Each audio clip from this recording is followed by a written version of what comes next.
Ahlam is battling cancer, but she lives in Taiz, where there's also a fight to get treatment. I take a difficult road to get here. It's tiring. We go up mountains.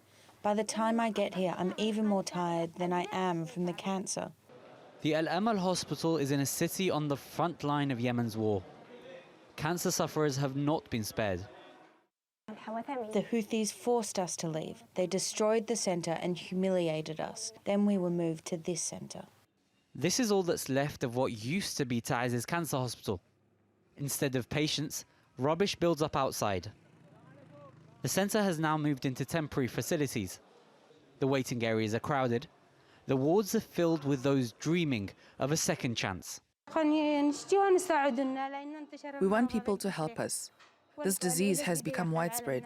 The medicine supply is starting to decrease. We want people to help because there are a lot of cancer patients in Yemen.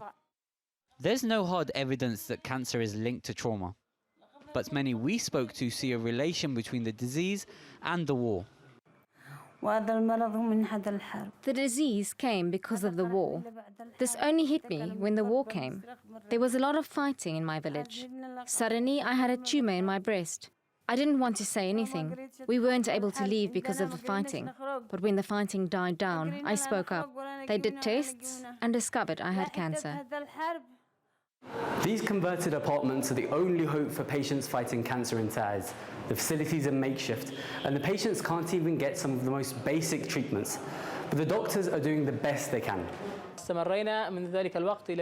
We've continued to provide medical services despite the problems we face. The lack of chemotherapy drugs, the lack of diagnosis equipment, and a lack of money, all of course as a result of the war that Taiz is facing. It's difficult getting the vital medicines these patients need into Taiz.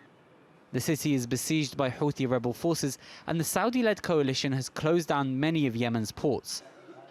That means time is running out for Al Amal. With no government support, their funds are shrinking. And with it, the hope that these patients will survive. Abubakr al Shamahi, TRT World, Taiz.